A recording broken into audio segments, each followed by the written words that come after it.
Actually, yes, yeah. Hello, hello, hello. Welcome to the new episode of Pod of the Dead. I am your host, Nicholas, and with me, as always, are the two fabulous ladies, Stephanie and Natasha. Hello. Hi. So on today's episode, we will be covering the 1985 horror comedy splatter gore flick ReAnimator by Stuart Gordon. What are your ladies' history with this film prior to seeing it for the podcast? I didn't know much about it besides through you, and I didn't know, other than like by the title of it, what it probably encompassed, but nothing. I didn't know nothing. I just heard it was like a really old movie that was a horror flick that was supposed to be comedy, and that's about the length of what I know about it prior to this. Oh, and that it was an H.P. Lovecraft story. I did know that. Basically the same. I knew you liked it, and yeah, I knew nothing really about the premise or anything like that until jumping in. Before we really get into it and stuff, this is a movie club.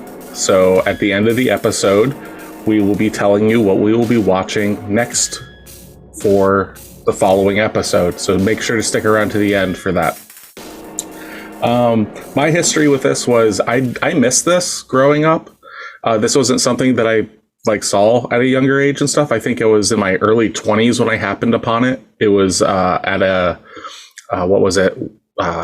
Family Video had it on sale one time. They were selling out some of their movies and stuff, and I was like, 80s horror, I'm down with this. And this was also around the same time that I started getting into H.P. Lovecraft writing and stuff, and it's very prominently titled above it, H.P. Lovecraft's ReAnimator. I was like, oh hell yeah.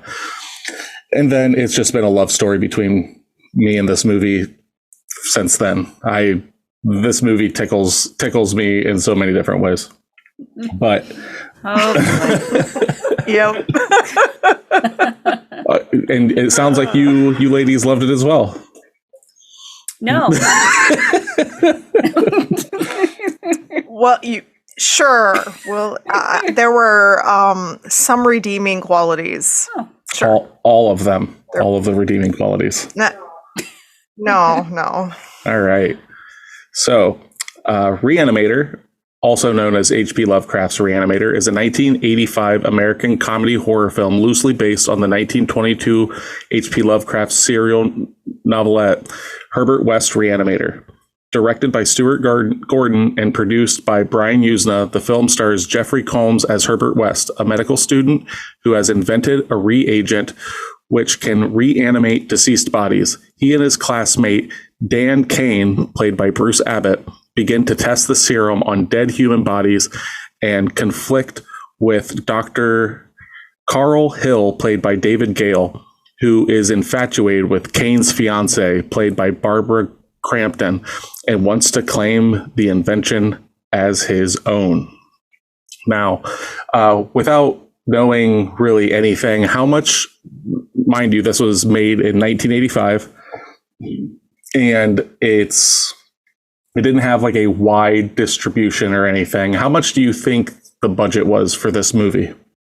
I'm going to say in 1985, I'm going to say $5 million. Wrong. This was $1 million. Oh, okay. Yep. And do you think in 1985 it recouped its money at all? No. You don't think so? Not in 1985. Well, no, maybe, because we did watch that part at the end of it that said it did okay when it released, so maybe. I don't know. Yeah, I'm torn because it's known as a cult classic, which then makes me think that it wasn't well received when it first came out. It made its money back plus some, so it made $2 million in the box office. It definitely hit its stride coming home to VHS, which the original releases on VHS were the R-rated cuts. The really interesting thing about this movie was they knew how shocking, bloody, gory, and nudity-filled this film was, that they didn't even bother going to the MPAA to get it rated. So, because they knew if they put it up for rating, it would have got an X rating. which then no theater would show it. So they just kind of shopped it around and got it into some theaters and got it into film festivals. It actually won some awards for the year that it came out for like in horror and stuff like that. So was it listed as not rated then in the theater? I believe so, yeah. I think it's unrated or something like that. Yeah, they said last night we watched some extra features that were on the film. Well, I barely watched them, but I picked up pieces of it.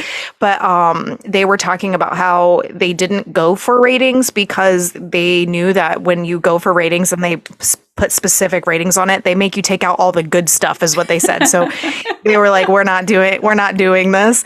And then last night when we were talking about this, because I was like, I wonder how much this movie cost. And then he told me, so I already knew before we went into this, but I was like, I wonder, because that came out the same year that we were born, and a movie that is one of my most favorite movies, which is The Labyrinth, came out in 1986. So I was like, I wonder what the difference is like in the cost, because like they're not in the same genre, but like they do have a lot of special effects. One of them's a Muppet made movie by Jim Henson, so obviously has a bigger budget. That movie had like a $25 million budget. Oh my God. In 1986. Wow. Yeah, and then this movie had $1 million budget. So I was like, that is insane. Yeah, and then that movie is classic now. It's like a cult classic now, The Labyrinth is. And that movie bombed when it was released. So I was like, I wasn't sure how it was going to fall with all of that. But it's just crazy to think of like how much money is put into some of these films. It's crazy. Is The Labyrinth the same as Pan's Labyrinth? No. The guy with the eyes? Oh.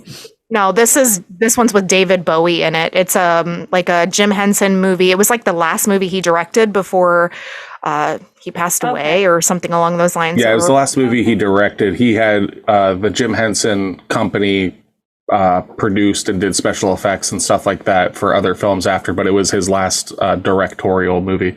I think the reason, though, that Labyrinth was $25 million budget was because $24 million of that budget went to David Bowie's Cod piece. Yeah, probably. Yeah. So it was just interesting to see, like, in that time period, what we're talking budget films. I mean, one's fantasy and the other one's horror, but you know, it was interesting. So before we go any further, we're going to throw up the spoiler warning. Pot of the Dead definitely digs in and kind of goes scene by scene a little bit, talking about the movie. So listening beyond this point will kind of ruin the film for you if you have any interest in seeing it. If not, if you just want to stick around and listen to us bullshit and talk about the film, you're more than welcome to stay. But before we get into all the juicy details, we do have a couple reviews found on the web. So there is one of you was sent a 10 out of 10 review of ReAnimator, and one of you was sent a 1 out of 10 review. Let's go with the 10 out of 10 first this time. That's me. Okay. Exploding eyeballs, zombie cats, and reanimation serums, and talking heads. If this is the kind of crazy stuff that goes on in the Miskatonic University, then I want to attend. When the violins cue up the psycho-esque music intro, you know you're in for a treat. ReAnimator takes horror and black humor to new levels of gruesomeness and hilarity. It's Frankenstein on acid. There's gore galore, and zombies run wild as our heroes go from one escapade to the next. The heroes, of course, are Jeffrey Combs and Bruce Abbott. They're perfect. Jeffrey Combs' portrayal of Dr. Herbert West is definitely a memorable one. Combs is at his creepiest as the title character, yet very likable, and Abbott plays a genuine good guy role of Dr. Kane. Some of these scenes are unforgettable. The basement scene with the swinging light and epic climax in the morgue, to name a few. I love the ending as well. ReAnimator is altogether one of the best horror films ever. Combs, director Stuart Gordon, and producer Brian Usna make an unbeatable combination. Look for the unrated version so you can see the infamous, quote, head scene. Thank you. Yeah, we saw that scene. I didn't. Oh, So you got lucky. oh, I'll show it to you. Maybe. I know No. I know of a head scene. I don't know if there's another one. Just the head going between the legs. Oh no. Oh, okay. I know that. Oh, thank the you. head- Thank you. I am so glad you were spared Yeah. that. That was Saw no. the decapitation and then the head and it kept tipping and I love that. That's- That scene kills me every time. it's my favorite. Okay, I guess it's All right. my turn. All All right, Oh. all right, Steph, let's hear that Okay. that lot those lies, the 1 out of 10. The only one I could find. That's nuts.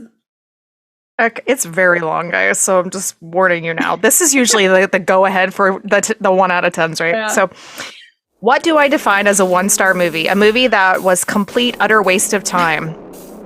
Like almost every zombie movie, excluding The Evil Dead, ReAnimator is just pointless. The plot lacks any facet of originality and left me with the comment, why did they even feel the need to make a movie? We've seen it all before so many times. Big exclamation points here. Feeling in my gut. There was not a single thing ReAnimator had that other movies that came out before it didn't have. The plot follows the same cliche zombie films have always followed from their birth, and the characters are just as boring and forgettable. Okay. Average, let's get a girl in bed in the opening scene, doctor. Average mad scientist, downright cliche evil teacher can? Okay. You can name a more cliche cast for a cliche movie. Jeez. This is when most of you who love this film will be arguing back, but it's meant to be a comedy. Who cares if it's an original? To which I will have to say that even the humorous moments were pathetically unoriginal. What? I actually No. agree. This movie was not funny, and it was not original. God. So I completely agree with this reviewer in episode's that. over. It wasn't funny. This episode's It so wasn't funny. fucking over. I am fucking done. Okay, before I finish this very long review, Tasha, did you laugh in this film? The only part I laughed at was when the head tipped. Are you fucking And then he serious? kept like, I swear to you, I had a hard time getting through The this. cat scene did not.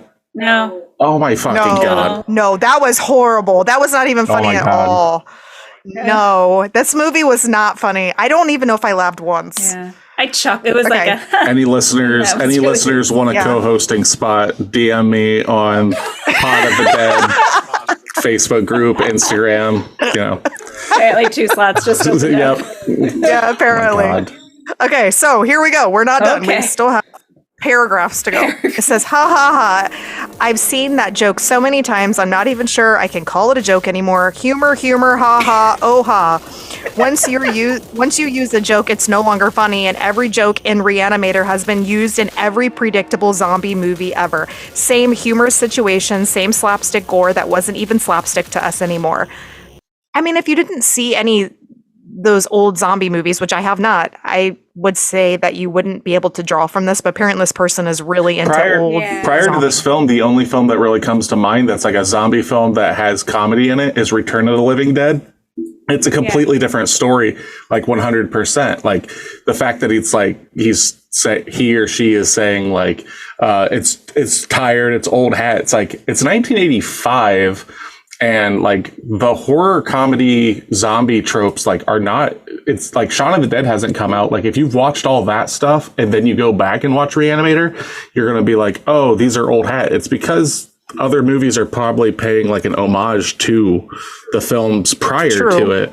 So I don't know. So speaking of gore, what is everyone talking about when they call this insanely gory?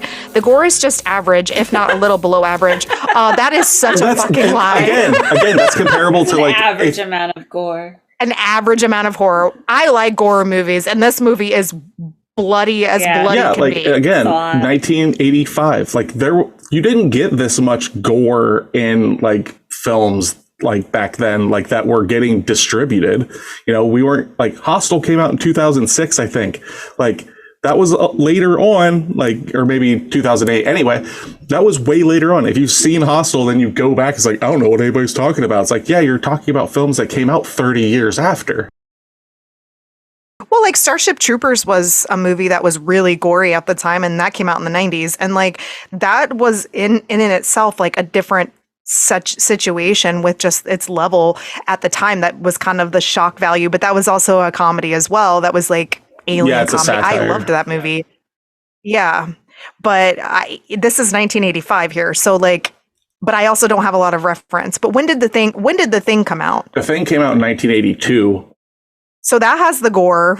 Well, I mean, if you're just talking about strictly gore, in I want to say it's the late 70s, you have Cannibal Holocaust, which is the movie I was telling you about where the director actually like had all of the cast hide them. Hid them for a year after the film because it's one of the original found footage films and like the entire cast gets killed by cannibals. Oh, damn. So the director actually got taken up on murder charges because people thought that he actually had these people killed on film and stuff because it is very bothersome. Like the film crosses a lot of lines and everything. So you said that like, he had the cast hide for a year? Yeah, they basically like went off the grid for a year when they signed their contracts and stuff like that. To really like drive it home. Yeah. But I mean, like, it's one of those things where is this the goriest film I've ever seen? Absolutely not. Is it extremely gory for its time? Absolutely. Like, this film is responsible for pushing the envelope in the 80s at its time. Because like the Friday the 13th films were getting cut all to hell when they were coming out in the 80s because they wanted to get into theaters, but they would just straight up cut out kill scenes in those films because they were deemed too graphic. And then they were just like, fuck it, we want to put out this thing. We want it to be as crazy as we envision it, and they did it. And they did it, yeah, for sure.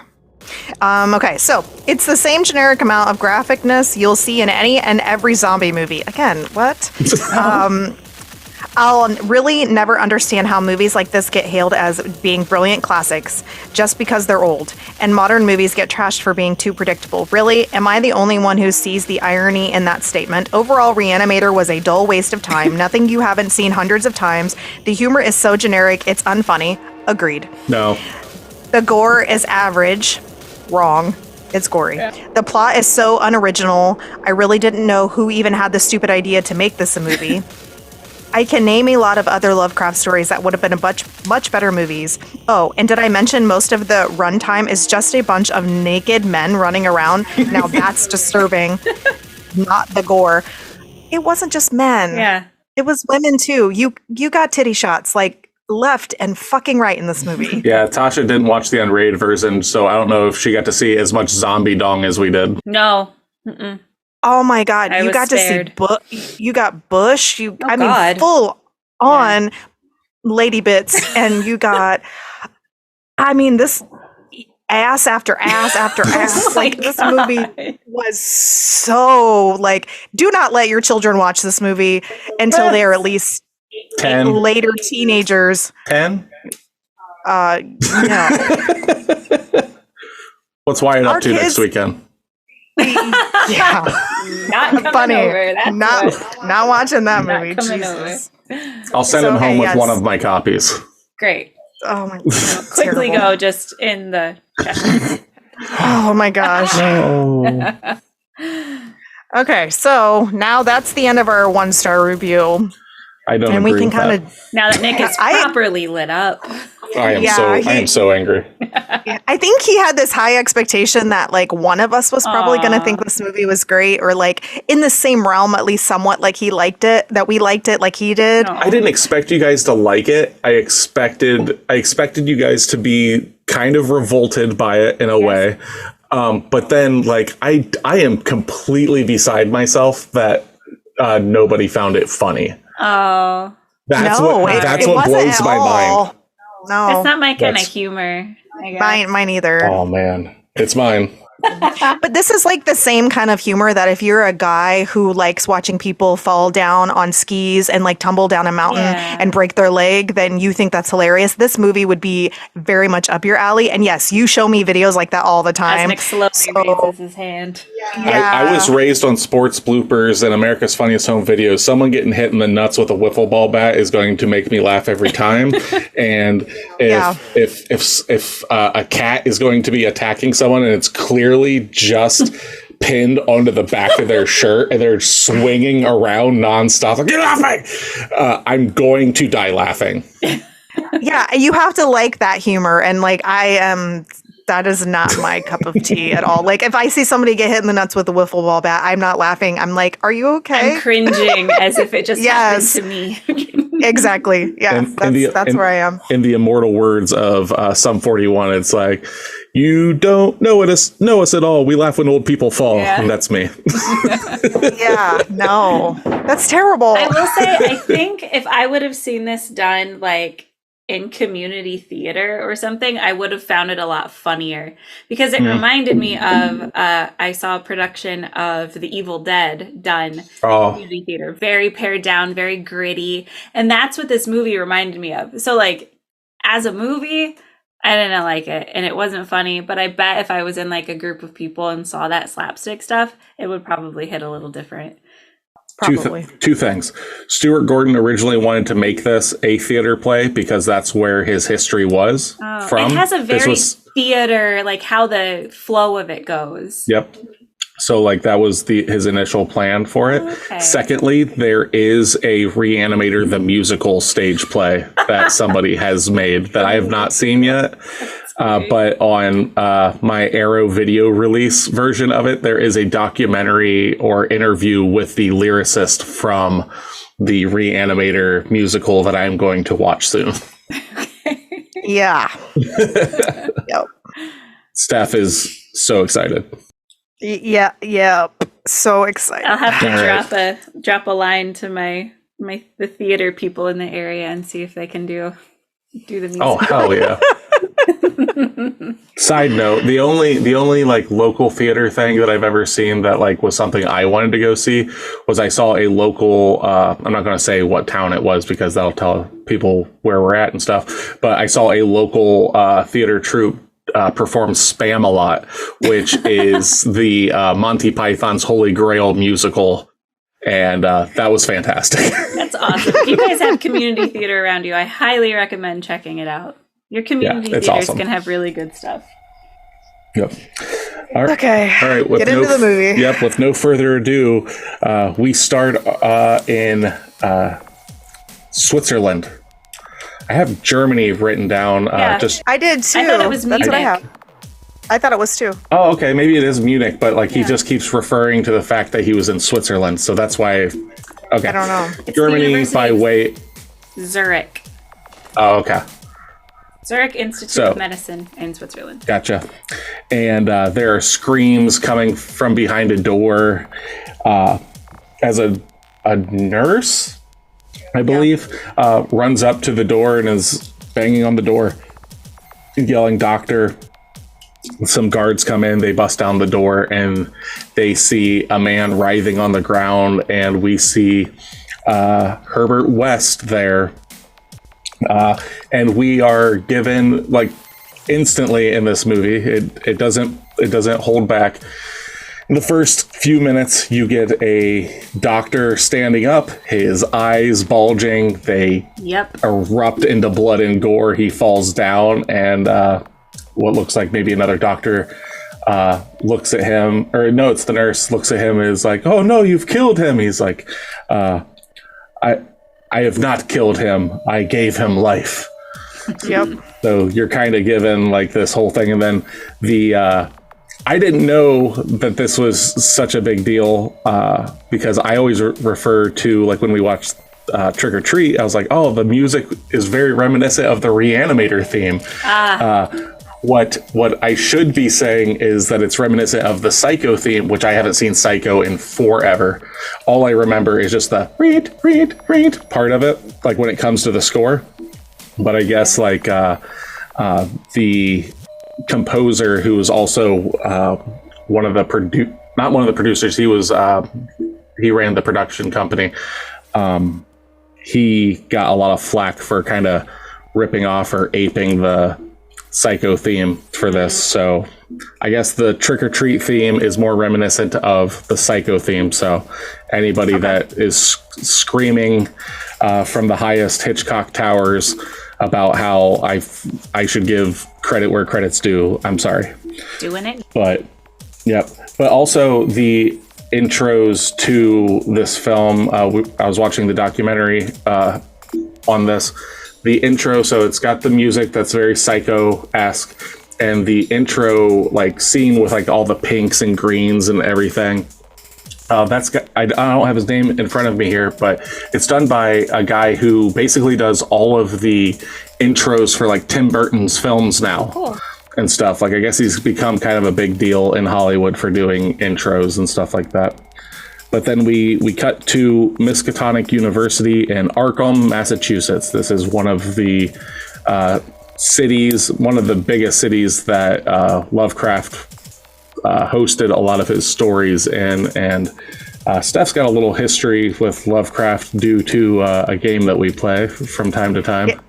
Yeah, we when we watched this, I was like, "Where did the Arkham?" Well, because at first that my head went to, "Oh, that's Batman," like Yeah. that. And then I was like, "Wait a minute!" And then it was Miskatonic University, and I was like, "We played the Arkham Horror card game, and we have fought many a demons and all kinds of really messed up creatures in the school in our card game, and we have got our asses handed to us multiple times from this card game. I mean, it pulls no punches. It's like, it's not a game that is for the faint of heart, because part of the time I'm just like, fuck this game, I don't want to play this anymore. But yeah, it's very tense. It is very. Yes. But we cut to someone flatlining, and we see Dr. Kane doing, like, trying to resuscitate her. And he's a medical student. It seems like maybe the doctor or is she a doctor, do you think? The lady with the glasses? I think she's a nurse, probably. Okay. A top. That's what she comes across to me, at least. Okay. All I know about her is that she's Stuart Gordon's wife, and she shows up in a lot of his films. Oh. So, but well, this is also the first part you get your first set of titties. Like it's like we're gonna do CPR, but then we're also gonna show you boobs. Sometimes you just gotta get there. Like, it's not about boobs; it's about saving this woman's life, which they fail at. Mm-hmm. And she tells him that a good doctor knows when to stop, which I think is kind of a nice little thing to show, like, what is about to happen. Mm-hmm. Like, explaining the thing of, like, a good doctor and a mad doctor. He then Dr. Kane begins to wheel a corpse into the deep freeze, and we are introduced to Dean Halsey and Herbert West and Dr. Carl Hill. All, like, it's not an exposition dump, but it's literally just like, here's basically all of your characters. Yeah, like, I had a hard time following who was who. I did too. Yep. So you've got the Dean, Halsey, Herbert West, and Dr. Carl Hill all standing there talking. Dean is talking about the Dean is talking about how Dr. Kane is one of their most promising students, and introduces him to Mr. West. And West has just spent time in Switzerland, researching and learning under the studies of Dr. Hans Gruber. Yes. Which but 3 years after this, Die Hard comes out with the main bad guy being Hans Gruber. Yeah. That's all I could focus on. I had it in my head. This was the first time that I've heard it, and then thought, and I was like, that's not his name, right? And then they say it again, and I'm just like, is he fucking saying Hans Gruber? Like, he's fucking saying Hans Gruber.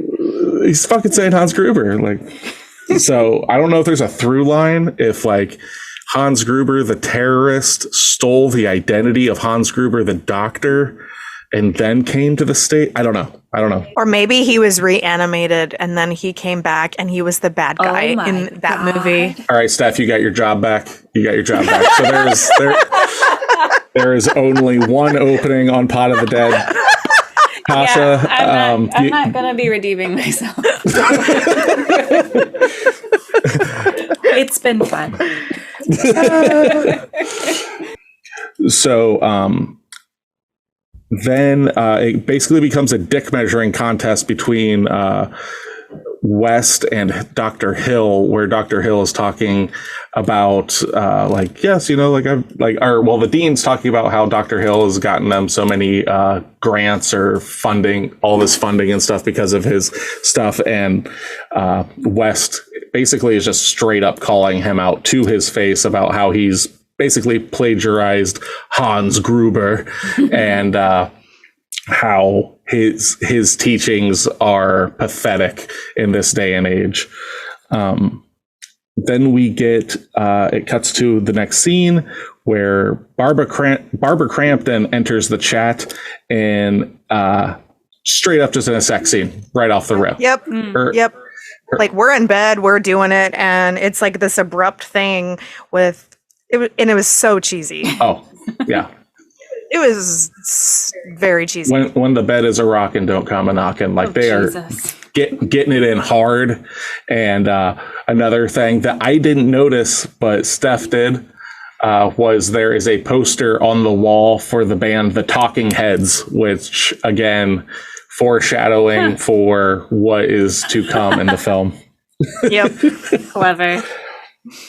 So Rufus the black cat ruins the post-sex cuddle by jumping off of Dr. Kane's back. And it's at this time Barbara is talking, or her name's Barbara, right? Or not, no, Barbara Crampton. Her name's Megan. Oh yeah. Yep. I can't even remember most of their names. They're just doctors and people. That's it's just the pilot episode for ER is all it really is. George Clooney playing Herbert West. I like it. So we at this time we find out through the conversation between Meg and what's his name, Dan, that she is the dean's daughter. So he's fucking the dean's daughter, and she's telling him, like, I guess they're engaged, and she'll finally marry him when he gets his residency, I believe is what she says. Yeah, I didn't catch any of that. You were just caught up with the cat and the Talking Heads poster. So Dan, I was just shaking my head. Dan and West know each other? Dan and West, yeah, just lightly. They just met each other in the. Okay. Yep, they just met each other in the morgue just mere minutes ago. Okay. Yep. Cool. And then West shows up at the apartment after Dan is. She's getting ready to leave. Yep, he's chasing her around, like wearing a sheet and everything, and West is at the door. I don't even think he's knocked yet. Like she's about to leave, and he's just there. Okay. And West is there looking for the room that Kane has put up for rent. Rent, and the numbers were 666 is the name of the house. Of course, yeah, the address. Why the hell not? Yeah, but then when he answers the door, it's like Wes is just standing there and the woman's getting ready to leave. And this is what I found really strange. It was like he has this towel or a sheet wrapped around him and he's acting like he's all modest and stuff. But you can clearly see his boxer shorts underneath his thing. And I was like, if you want us to be convinced that you're naked, because this whole movie does naked, then maybe you shouldn't be wearing boxer shorts right now. Like, this was super weird. Maybe he fucks through the boxer shorts. Maybe he did. Yeah. You don't know. You were at the point of this movie, you weren't born yet. Oh, that's true. Yeah, you were born the next day. Oh, yeah, that's true. Yeah. Yeah, this movie takes place one day before her birthday. Gotcha. Technically. Yep. They name drop it and everything. Yep. So West is asking Kane like about the place and asks if the building has a basement. Kane shows in the basement, and West is just ecstatic about it. He's like, I'm ready to move in now, like pulling the cash out. It's like, you will never know I'm here except for on the first of the month and everything. And Meg is just like, well, wait, like, seems kind of weird and all this stuff, like kind of out of nowhere. Like at this point, I don't think Herbert West is being too weird. Like he's like, hey, I'm here for this. I saw it. Does it have this? Here's the money. I've got my things in the car. He's ready to move in now. And then she asks why he came from Switzerland. Like, what was the deal? Like, why did you start coming to school here? And he said there was no more I could learn there. And then we cut to what I just have as operating class. I'm not a fucking doctor. I don't know what this class would be considered. They're cutting open the top of a skull. Operating class. Yeah, operating class. And it's with Dr. Hill. He is scalping, basically. He's getting ready to extract the brain from a cadaver. This was disgusting. Really? Yes. It is really graphic. Like, if you don't like that stuff, yeah. That sound, was too much. See, but it's I don't find it gratuitous. It looks very real. Looks real. It looks very real. I mean, still isn't appealing. Yeah, I get that. But it's not like they're not trying to make it gross. They're trying to make it real. And like he refers to class. Yeah. In Operating 101, he refers to this part no different than peeling a large orange, and starts talking about brain death and how there's a 6 to 12 minute window before brain death happens. And at this point, when he's talking, he's basically just eyeing down West about, these things, because West has been pushing back about the 6 to 12 minute brain death thing. Mm-hmm. And while he's doing this, snapping pencils. Yep. He starts snapping pencils, like that's what he's doing. He's just trying to throw him off of his shit. And Hill just kind of gets fed up with him, and West is talking about, how can you teach such drivel? And basically at the end of the verbal spat, Hill tells him it's going to be a pleasure to fail you, which I thought was like a nice, line of power from him at this point. We then cut to dinner with Hill, Halsey, and Meg. And Hill is given all the creepy vibes. I wrote, Dr. Hill is creepy. That's all I wrote during this time. I didn't put any other notes. I was just like, this guy is definitely high on that creep factor. Oh, in this yeah. movie.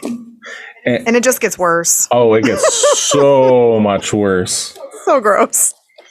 But one thing I don't know if it's at this very point, but it might be. There's a huge scene that's cut out that kind of explains some stuff later on in the film that I didn't really know, because it was always one of those like questions, like spoiler warning's already up, but like, how is he able to control these things with his mind and stuff later on in the film? Like, it doesn't make sense. But I guess there's a deleted scene where you find out that Hill uses like these post-hypnotic suggestions and has used them on the dean and stuff. And that's why later on the dean basically is like throwing West out of school and puts Kane like on a short leash about removing his loans and all this stuff.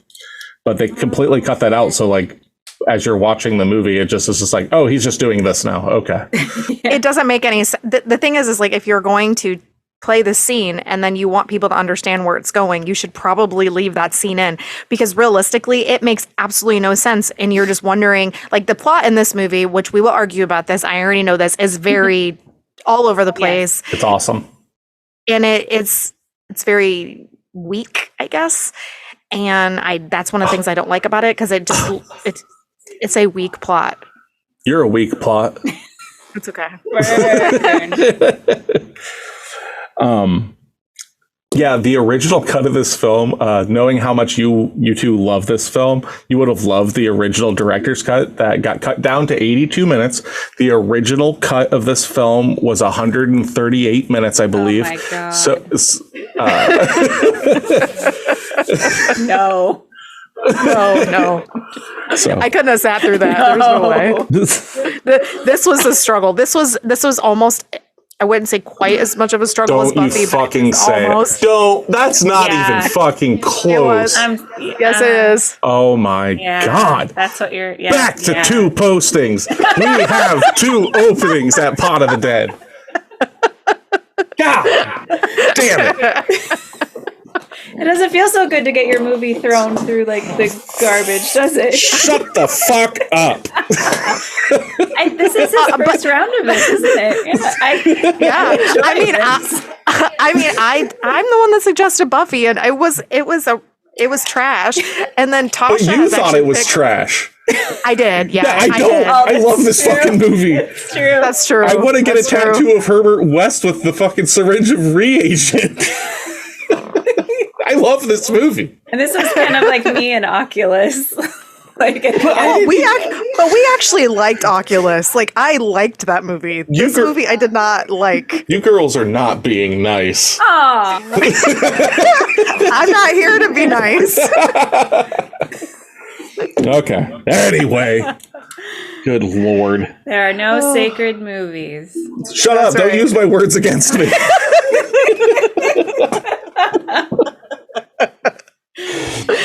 Anyway, Meg says that she's going to go study at Kane's house, and stop laughing. It's not funny. Carry on. You specifically said you didn't laugh during this movie. You're not allowed to laugh during the podcast now. Okay. Anyway, they're going to go study, and study time equals sexy time to Kane. He's just trying to get it in again. And Meg mentions how, like, where's Rufus at? Like, I haven't seen him or anything. So he's kind of calling. They start searching for him, and Meg ends up basically breaking into West's room and finds that the refrigerator is open, and there is Rufus's body dead and in the refrigerator.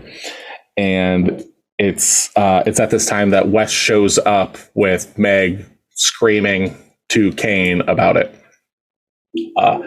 What'd you girls think of this at this point? It was clearly a stuffed cat. And like, I mean, that's obvious. Yeah, it's a dead cat, you know, like that you see like for a split second earlier in the movie. And I love cats. Like, we have a cat, Gimli. This doesn't hit, like, it doesn't make me sad, but I know for some people this could be triggering. It didn't make me sad. It was just kind of like, oh yeah, that's a stuffed cat. So it was stuff like that was just very like low budget. Just, I kind of saw that coming when she was like, where's the cat? I don't know what happened. So It was just kind of, it was there. Okay. I wasn't sure if it like triggered you girls or anything, because like not yet. It does later though, but not oh yet. my God. Okay. I don't get any like sad vibes or anything like that, but I did realize we've watched so many horror movies where an animal dying is involved, and I hadn't realized how prevalent that was until now. Yeah, like I don't think that they play this so much as shocking, like shock value. Okay. I don't feel anyhow. Where I do feel some films do that, where they're like, oh look, we're gonna do this horrific thing and kill an animal. This it just feels like you get to watch the progression of going from animal to human in the mad scientist realm. Yeah, but like in like Oculus, that's just a test, like, and you do hear a little bit about it. And then like when we watch The Witch, like that is a very quick, brief, but the sound of that is horrible. Like, it just seems to be a pretty big going trend, I guess.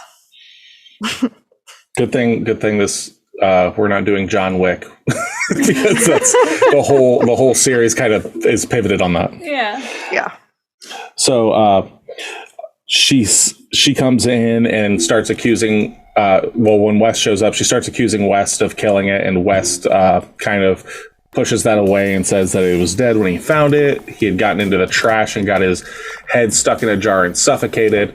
And they're kind of like, obviously upset about it and stuff, and ask like, well, why didn't you tell us? And he's like, what was I supposed to do? Put a note up that said dead, cat dead, details later, which gets a chuckle out of me, because I find, like, in that situation, that is a legitimate, like, what did you want me to do? I didn't want it stinking up the house. I didn't want you to just find it in the garbage. Like, so it makes sense in a way, even though you know he's probably killed the cat, but he at the same time, he isn't a murderer on purpose at this point. So it could have happened.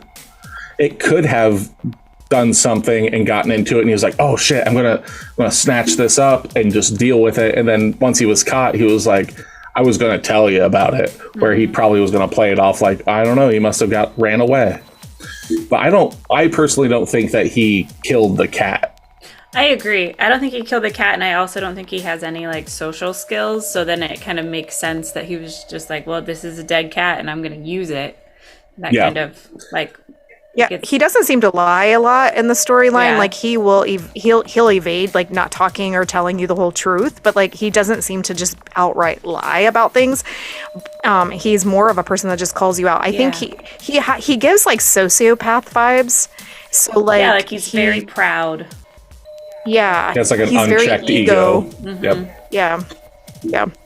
And this is part of a trilogy. There are 2 more movies in this, so his ego goes unchecked further and stuff. So there's like I won't be watching those. Oh, I've got Bride of ReAnimator back here and Beyond ReAnimator. Oh, I'm glad I don't live there.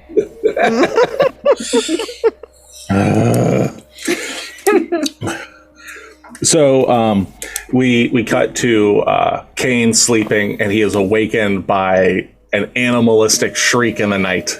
And I have, like, this whole scene, I just have, the cat is back. So Kane starts searching the house to find out, like, Wes, did you hear that sound? And he ends up going down to the basement, falling down the stairs. And I did not know this, but I think it's amazing that this was an accident, because I love the lighting in this scene. When he falls down the stairs and the lights swinging and everything, that was on accident. That was not intended to happen, and it gives a very like kinetic, like frantic feel to this scene, especially with the fact that there is a reanimated cat now down in this basement running amok. Yep. So, so he breaks into the basement, and West has gone mad. He is like swinging around, screams like, get it off me, get it off me. And there's basically what looks like almost like a little string backpack attached to his back, and it's the cat, and he's doing all the work. The cat's not doing anything, but he's just swinging himself around, selling the fact that this cat is attached to him, attacking him. It was lost on me. Oh my god! It was terrible graphics. I thought it was funny. I really do. Me too. I look at it no different than like somebody fighting with a Muppet in a movie where it just comes flying onto the screen. They're like, they just throw it off. That's how it hits with me. Yeah. Like literally like a stuffed animal coming on, just like, oh god, no, get it off me. So I just love that about it. And then he throws it against the wall. Yep, he throws it against the wall, and then it begins to like start kind of going in circles around the lab, knocking things down and everything, and they find it and hit it with a bat, I believe it is, and he brings it up to the table and explains to West explains to Kane that he brought it back to life, and Kane still is just like, no, you just slowed his heart rate down and you brought him back, like he was never actually dead. Like he's just not believing it. And West it just like, it's such a like bad taste, but he just picks up the cat. He's like, the cat's dead, right? And he just drops it. He's like, we agree, the cat is dead. Right?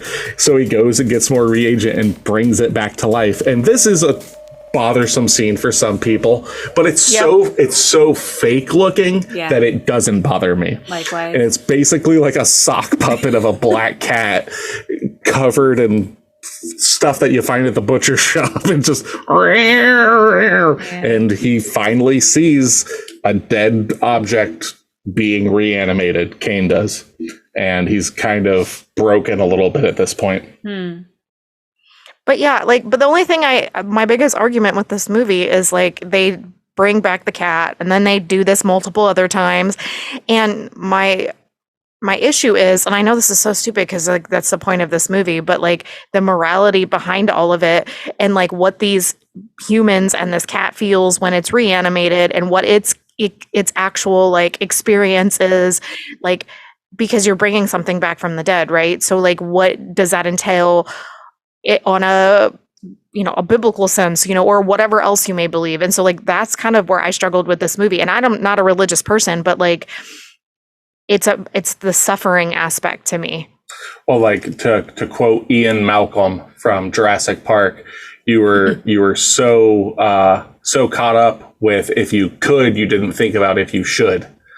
Yeah. So that it's the same thing. It's always the same thing. Frankenstein, Jurassic Park. It's the idea of the unchecked ego basically run amok, like just being like, I don't care about the consequences. It's about the results, and I can learn from my mistakes and just keep going until I perfect it, which is basically like Icarus flying too close to the sun. It's the same idea. I read something that West saw, like his personality in this, saw people not as living things, but as machines. So that's why it's referred to as like the reanimation as opposed to coming back to life. So it was like he saw that it was just a broken machine that needed rebuilding more than bringing back to life. And in this, it almost seems like the body's there and the brain's working, but it's that difference between like the brain and the mind. And the mind is gone. So that part is dead and gone, but the body's still there, which is why they're all like zombified.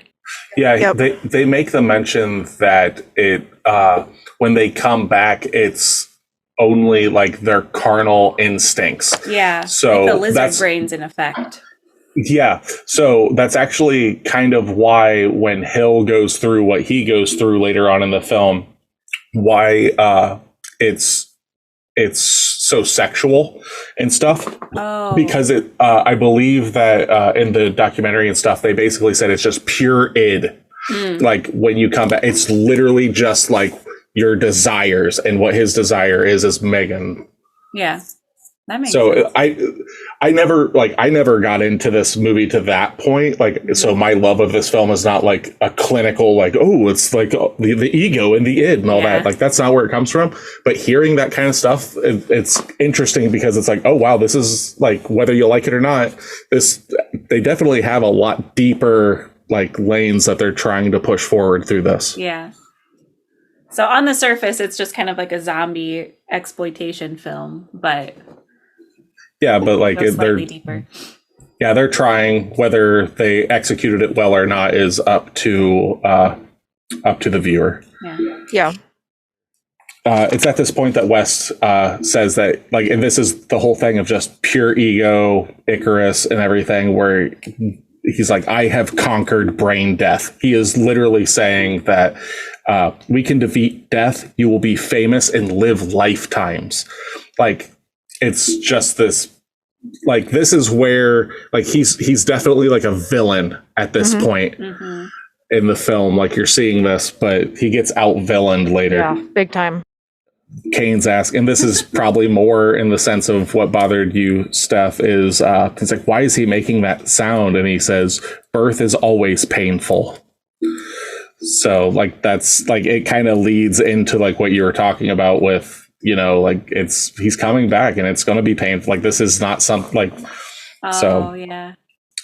At this point, Kane goes to the dean at the university and tells him that West has brought the dead back to life, and Dean is pissed, and West is officially expelled from Miskatonic University, and that Kane's loan will be rescinded.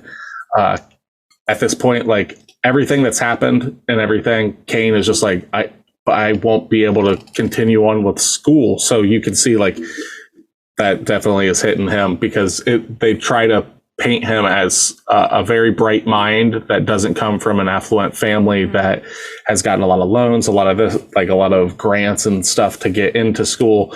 And what's that? Oh, I said I feel him.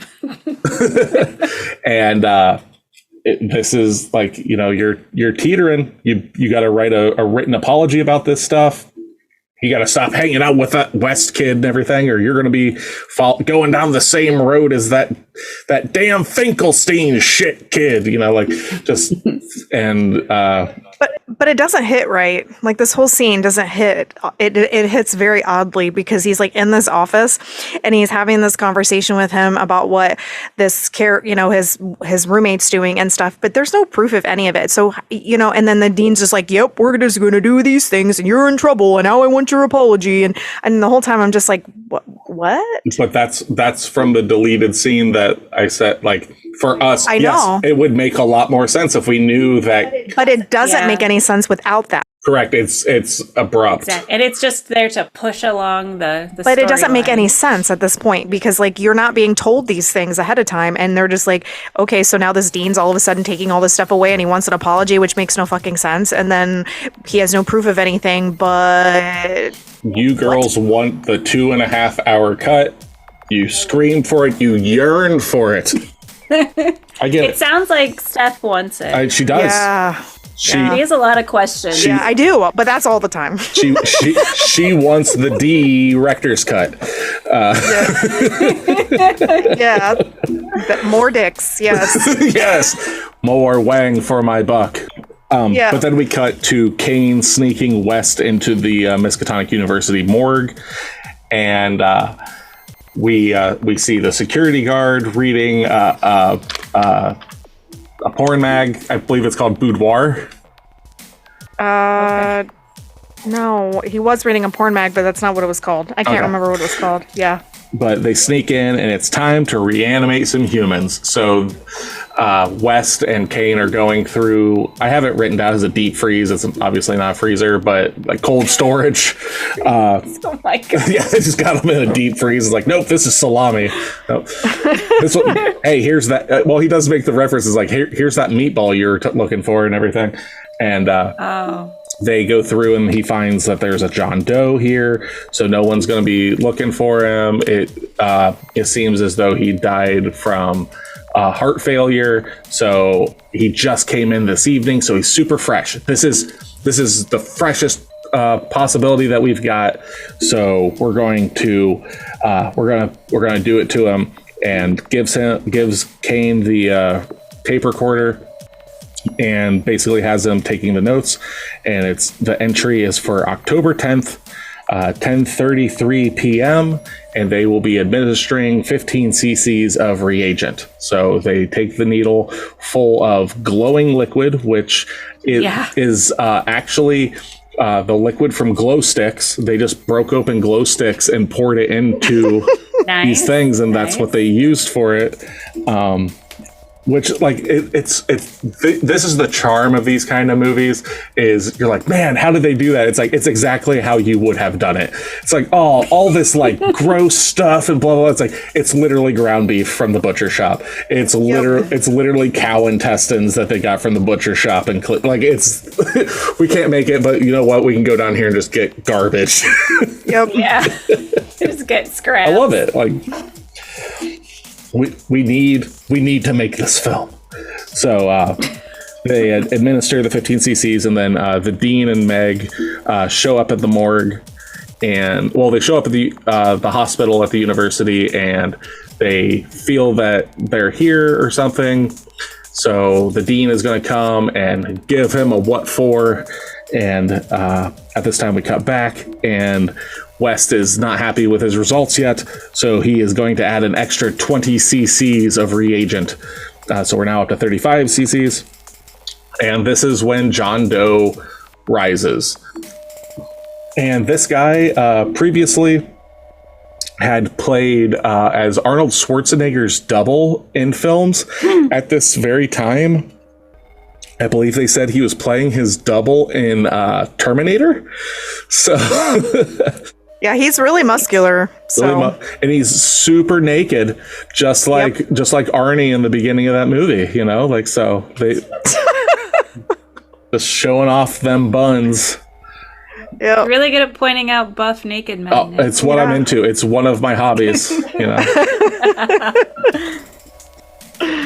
So So we got sexy John Doe just fucking up West and Kane in here, throwing them all over the place, beating them.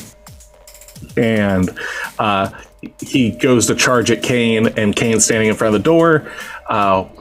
Dean Halsey is knocking on the door like, who's in there? What are you guys doing? Stop it. And sexy John Doe goes bursting through the door, smashing the Dean, and jumps down on the door, throws the door to the side, grabs him, starts throwing him all over the place, smashing him tearing up off against the wall. his fingers with his teeth. Yeah, bites off his fingers. Did you not see this in the cut that you I watched? don't remember. Oh. I don't think so. It's No. You're gonna have to watch the unrated version. It's so much No, better. you're not. Oh, No. it's so good. No. Well, I'm good. if she didn't see that, she must not have seen how they deal with, like, did they cut this? I'm very interested. I've never seen an uncut version of this film. So I watched it on Tubi. It may be in there, and I just don't remember it. you're the trauma. You're just repressing it. Or I just wasn't paying close enough attention. So This was a long scene, so if you saw it, you would have remembered Probably. it. Yep. I remember that this happened, just not those details. Yeah, so I probably just kind of faded out. Yep, he bites Halsey's fingers off, and then Wes shows up with a bone saw from behind and pushes it Punctures through him. his back and out his chest, Yep. killing yeah, him. that happened. Yep. Okay, so they did show that on Tubi. That's good. Yeah, I remember Yeah, that. Tubi is the only way that you can stream this movie currently, which is sad, personally. But you can. Nope. Oh, shut up. Yeah, I was surprised. You can snatch up the DVD and Blu-ray for not too much.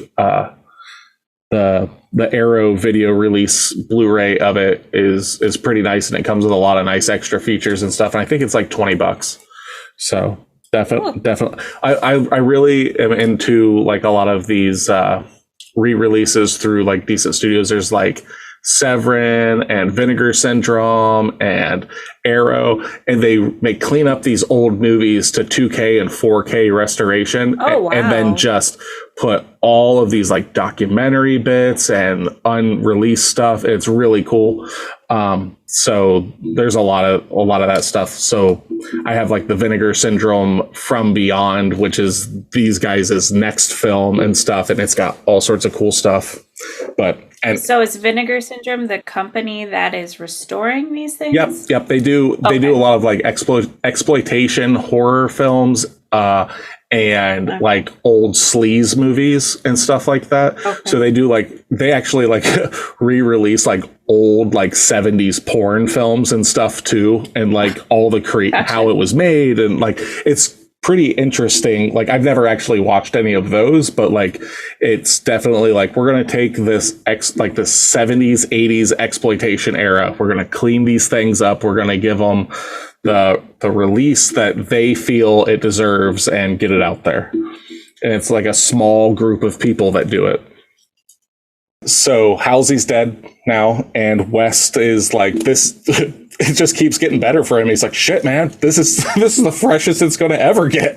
The dude literally died in front of us. So this is the closest dead body for us to get instead of actually killing somebody. Like we just happened upon this. So he's, due to freshness, he's going to give Halsey 12 cc's of reagent. And at this point, Kane. I always want to say Dean Kane because that's Superman. Yes. He is a full-on broken man. He kind of collapses down to the floor, and you just watch him go through it in this movie. So I feel bad for him. I don't think that you guys are too like woohoo about his acting or anything, but I think he does a decent enough job. And Dr. Halsey is back. And oh yeah, his daughter's here too.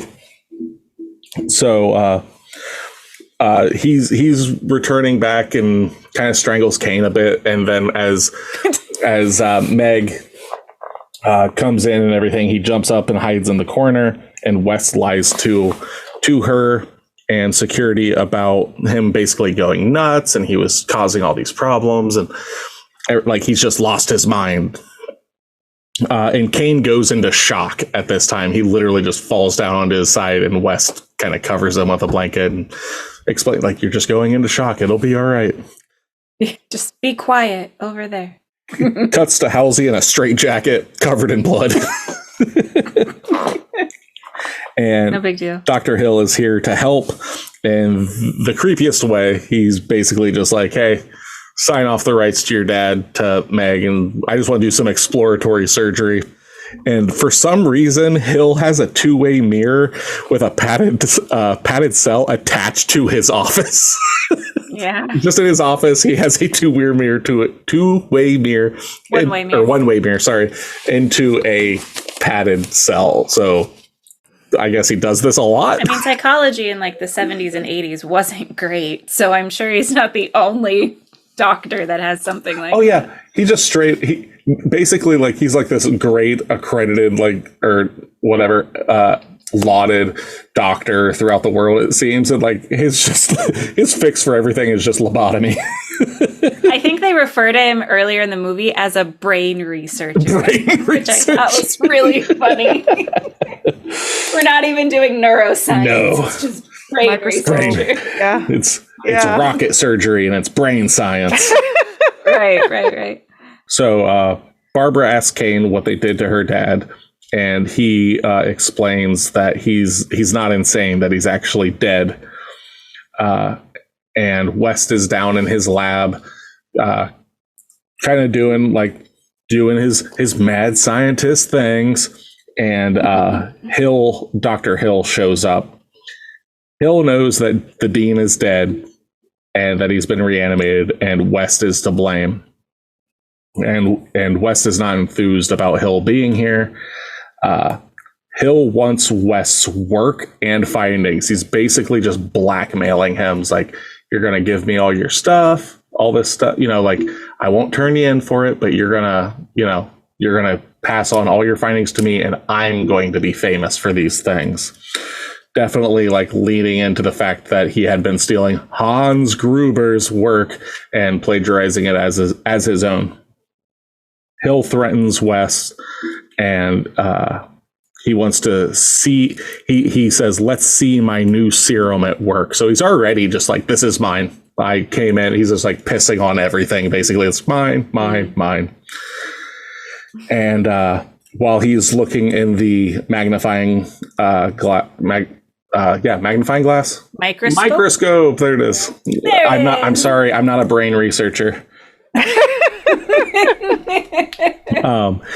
West kind of like starts slinking off to the shadows, and he grabs a shovel, smacks him in the head, decapitates him with the shovel. Yeah. What's really nice though is I like the back and forth, like when he's looking through the microscope and stuff, he's like, I will be famous, and when he hits him with the shovel, he just calls him plagiarist, and then decapitates him. And I guess we have Tasha's favorite scene of the movie at this point. Yeah. So what happens? It actually was.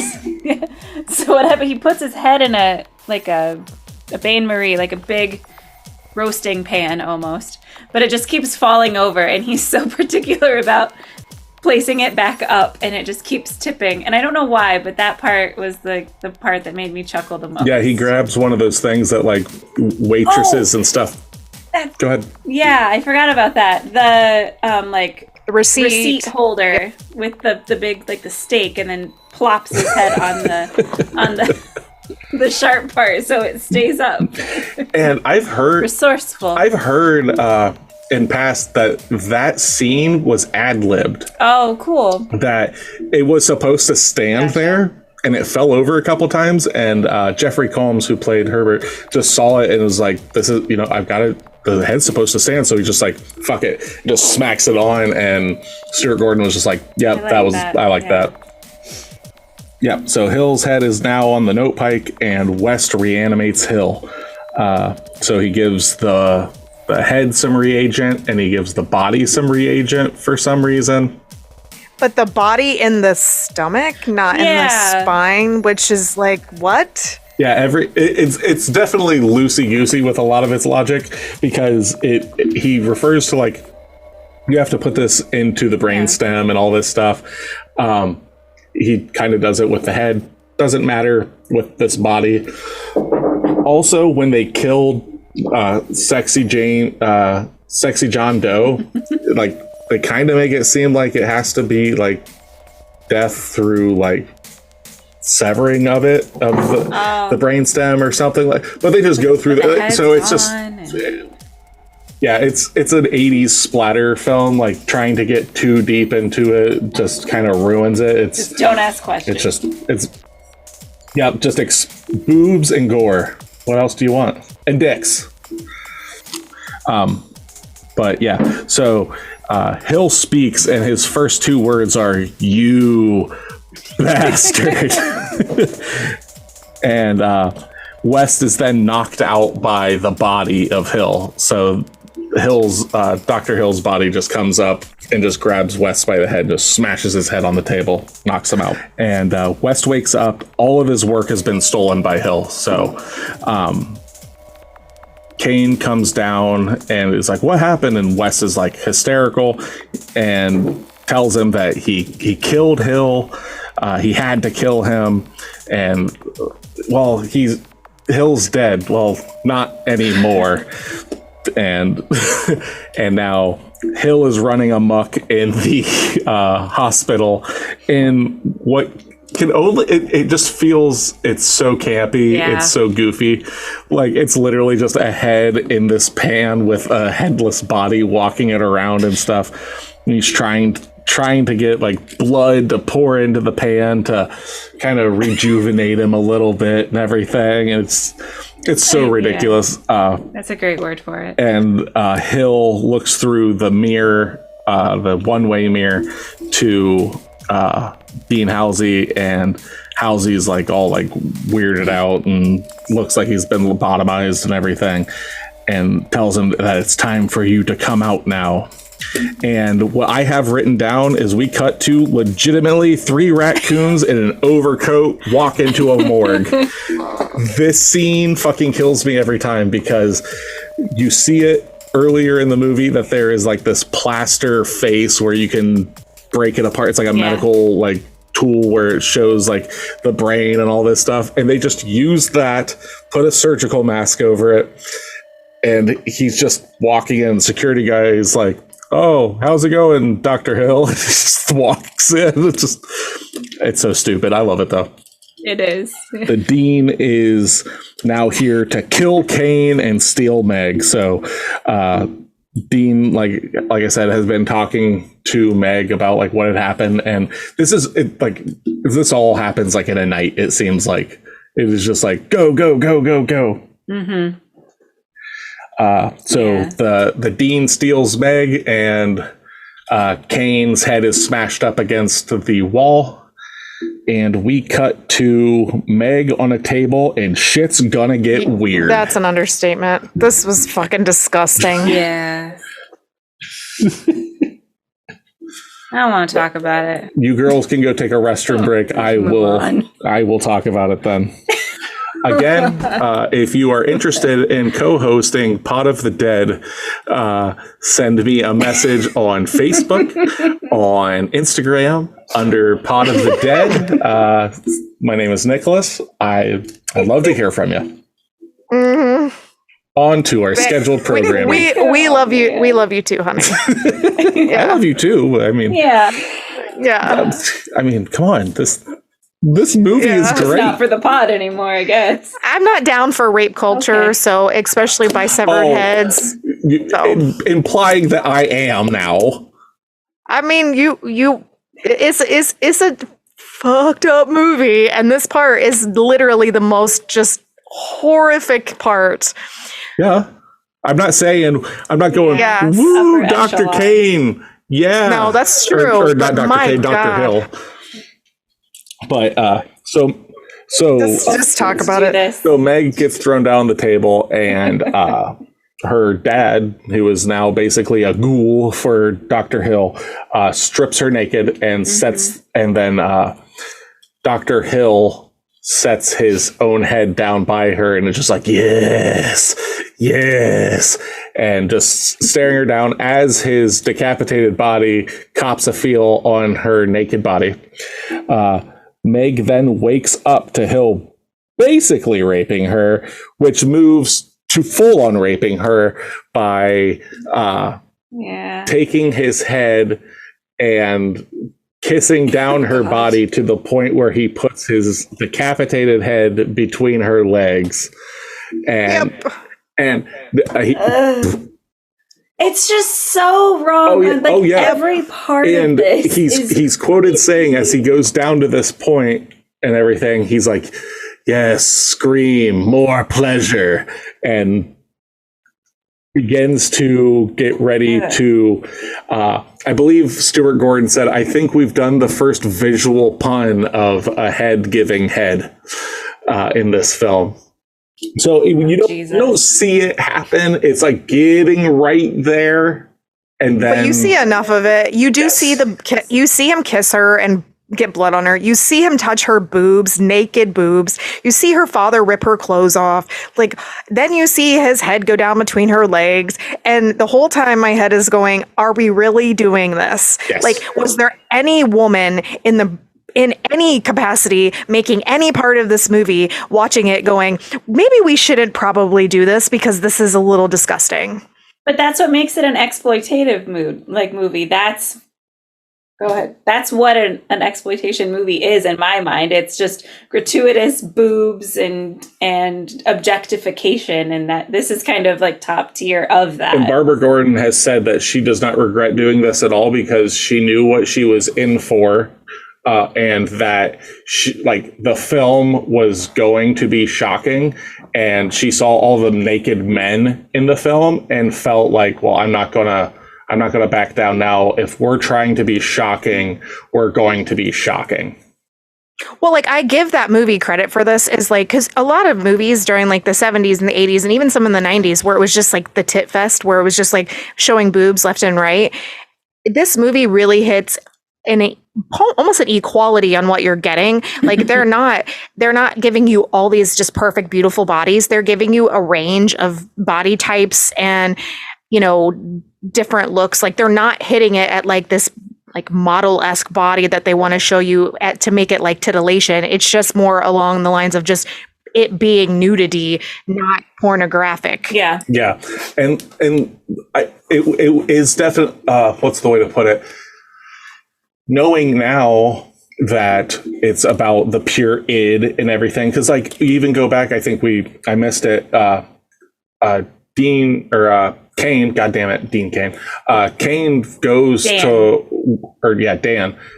Kane goes and gets a file out of Hill's office that is specifically about Meg, and it's got clippings of her hair and clothing. So like this dude is already creepy, like wanting her and all this stuff. And then now that he is just pure id, he is just pure like desire and everything, and nothing's going to stop him.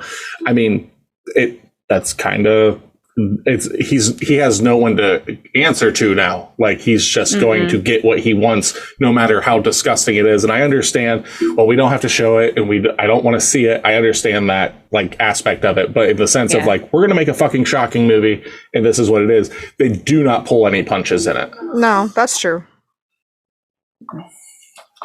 So at this point, let's see here. Yeah, will you love me? More passion. And it's at this time that West shows up and is like, so you're brought back to life and this is what you do. Trysting with, was it like bubble-headed bimbos or something like that? And he says, like, no one would believe a talking head. Why don't you just get a job in a sideshow? Hill explains that basically you've walked right into my trap and like the most evil, like, ha ha ha, you thought that I wasn't prepared, but guess what? It was me, Dio, and I was always prepared. And his zombie backup shows up. So all the fucking corpses in the morgue rise. They're all lobotomized, reanimated subjects. And because of that, it allows me to control their will, the power I've always dreamed of. So you're getting more into his character of just wanting to basically be a god, like wanting everything, no questions asked. I want power. I want sexual subjects purely for my own desires and stuff like that. Well, this movie builds to like a fever pitch, which I really like about the movie because that's one of the positives. Like it builds slow, and then it's slowly adding pieces to the puzzle, and then you're building and building and building and building. So instead of like an instant explosion, you're peaking the mountain, and this is where you're at that mountain, and it's kind of like, oh shit, what is going on next? Like it is insanity. Like it pulls no punches, that's for sure. Yeah, like it literally, like once you think it's over, it's like, no, there's a lot more going. Yeah.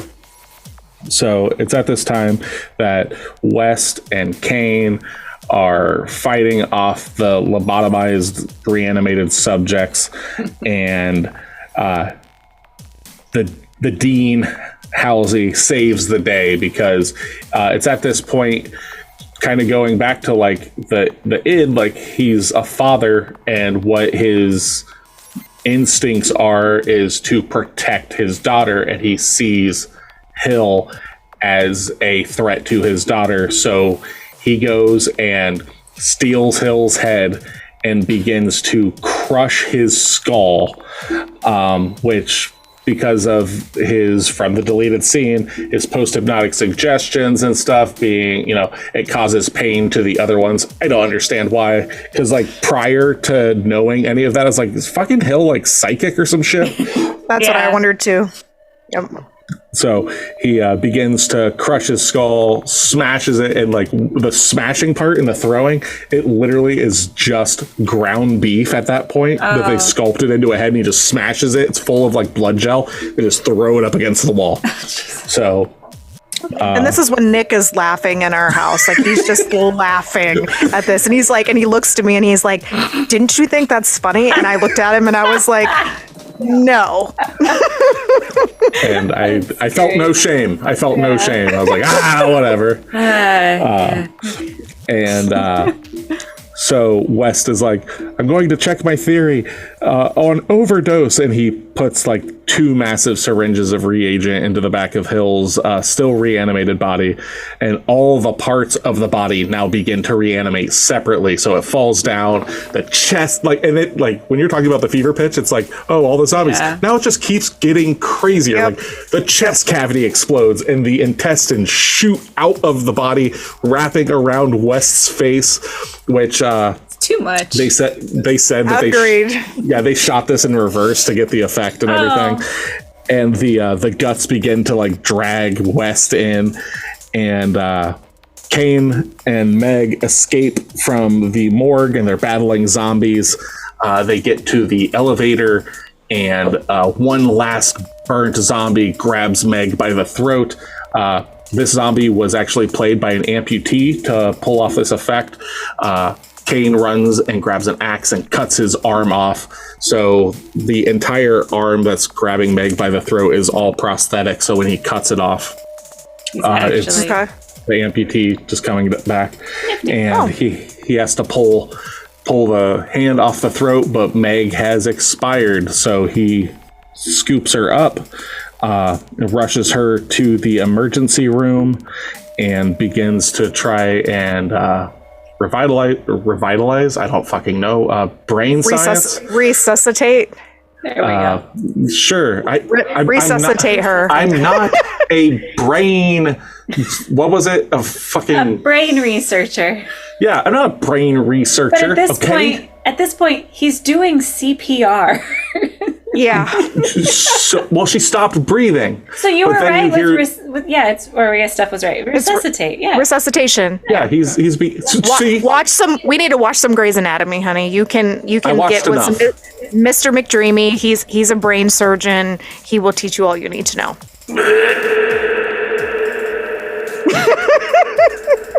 So the nurse from previous says that she has a fractured trachea and that she is dead. Like, in the quickest thing, like, they're just like, nope, she's dead. Like, it's over. Like, they don't need, like, because they magically already know that without doing anything like that. Okay. Can you break a trachea? Yes, you can collapse. Okay, it. that makes more sense. Crush it. Yeah. Kane gives his, like, goodbye kiss to Meg and says that, you know, like, he's, like, crying. And he kind of comes to this realization. He goes to the bag that Wes threw to him earlier and gets out the reagent. And in, like, one of the, like, most darkly beautiful, but, like, at the same time, it's like, motherfucker, you've seen what's been happening. Yeah. He administers Selfish. the reagent. Yeah, very selfish. He administers the reagent to Meg, and his last words of the film, as the music, the Psycho-esque music, comes back, and he just says, "I love you."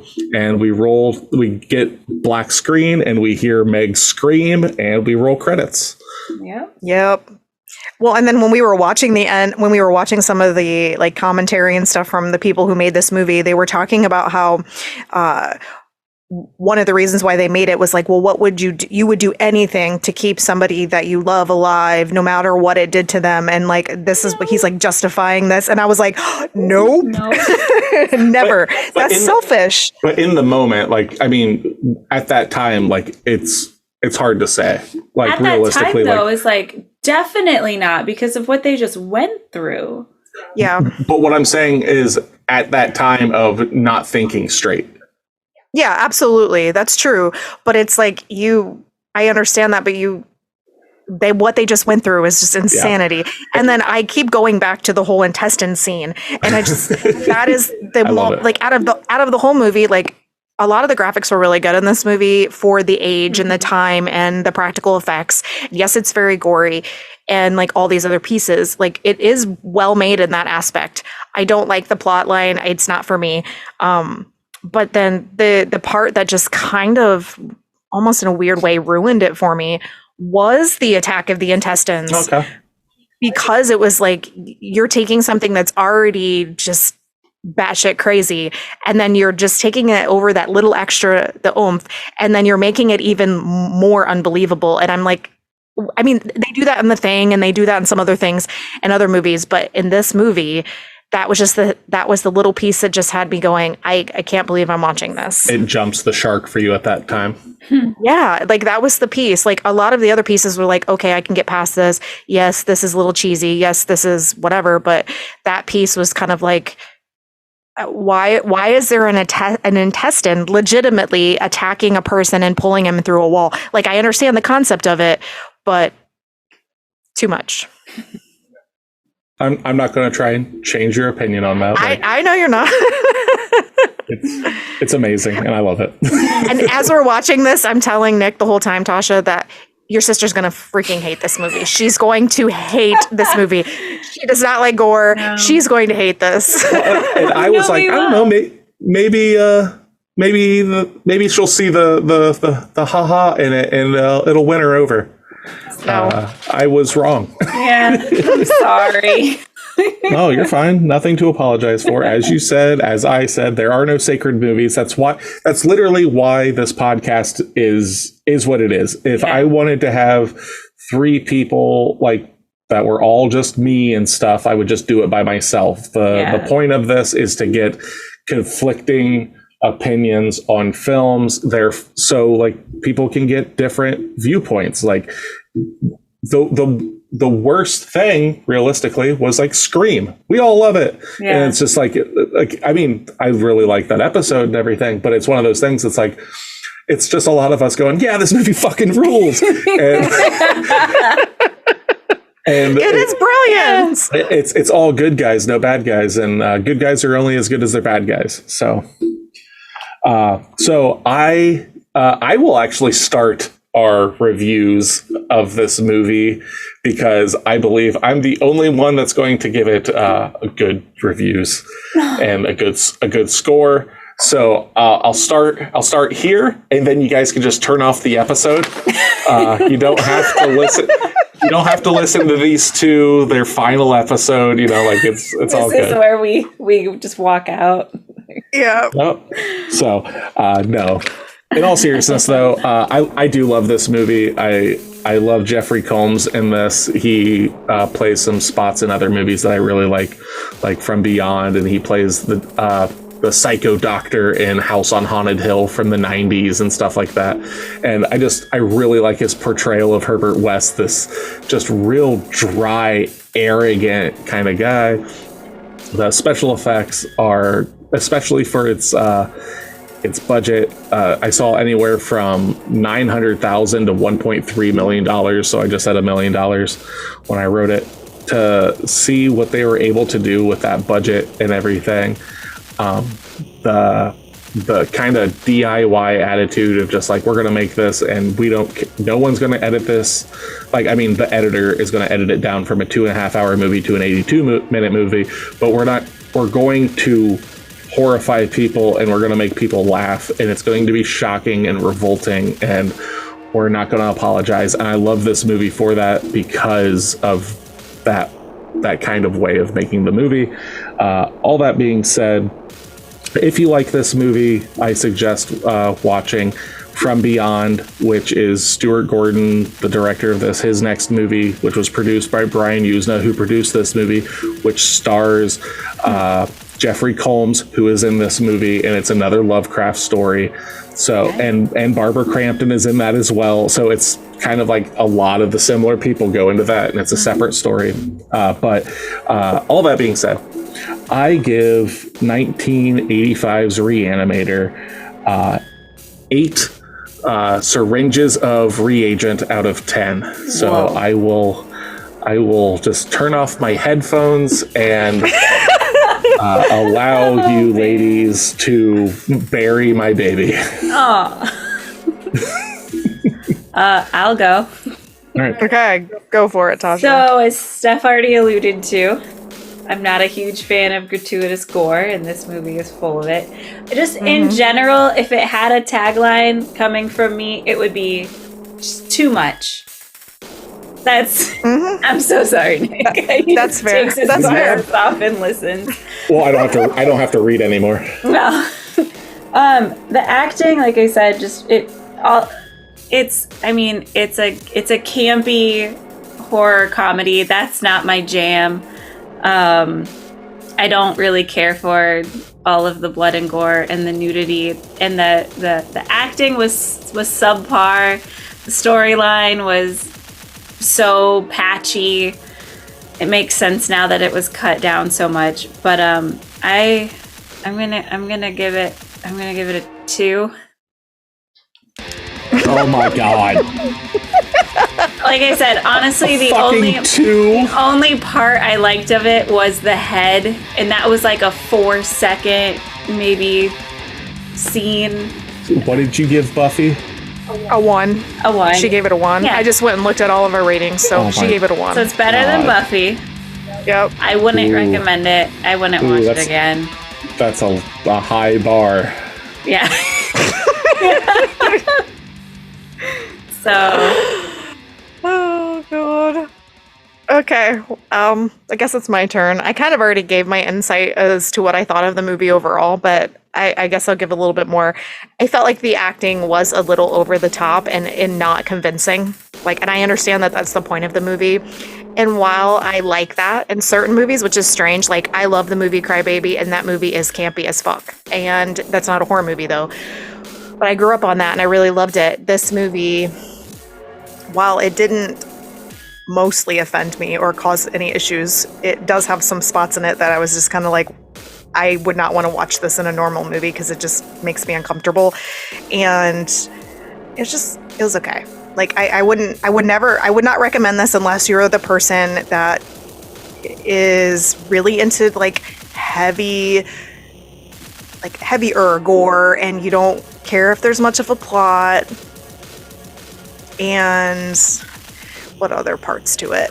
Oh, you want heavy gore and not much of a plot? I have the German splatter film, The Burning Moon, back here if you'd like to. I thought you were done talking. Oh, okay, sorry. I thought you ran away. This is just the two of us now. Nick is I know. gone. I know. Nick is gone. He doesn't want to hear this. Yeah. So, anyway, no.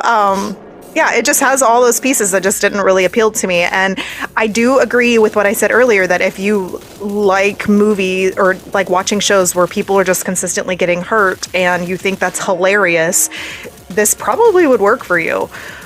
But it doesn't work for me because I didn't laugh a single time in this movie. I didn't get the humor out of it, and I really love comedies. This just didn't hit for me. And I can appreciate it for the budget that it had, the quality of the gore that it did have, and its equality in terms of using a vast amount of people and their, body types and everything like that. I really liked that.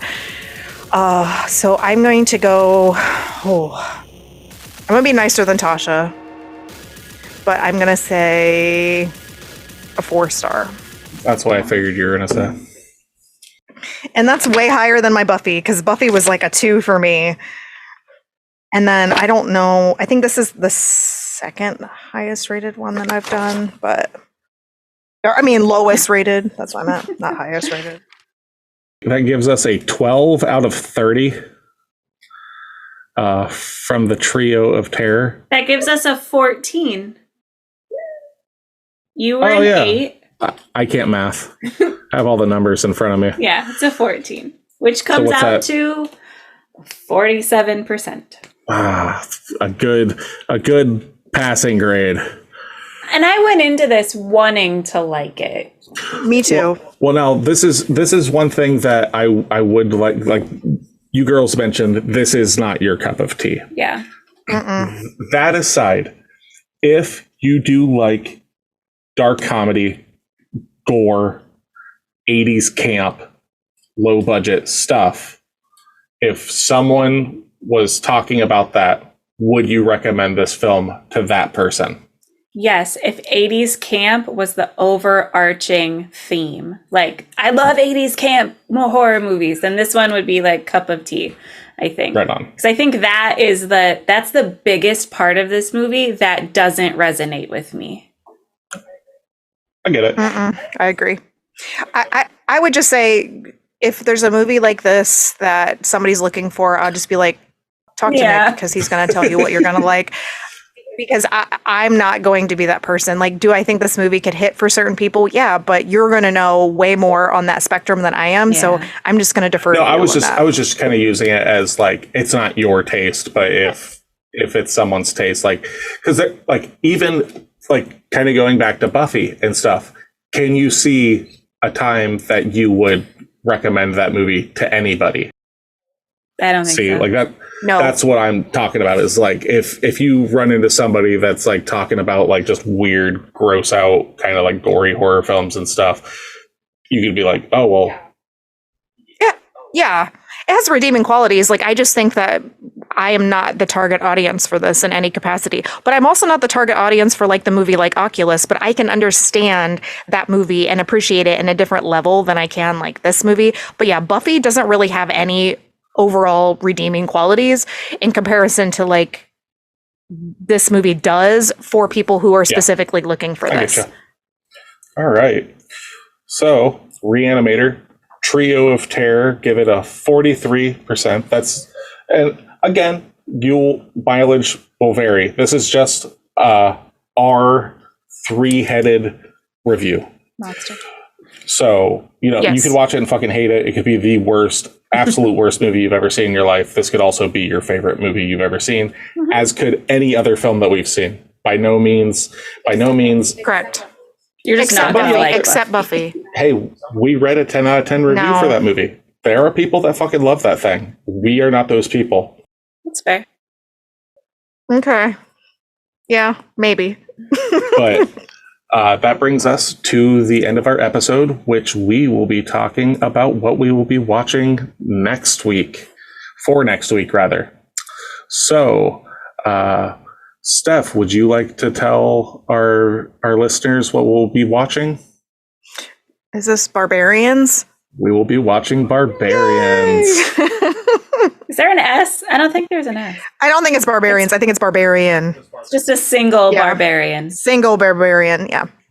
Not to be confused with Conan the Barbarian.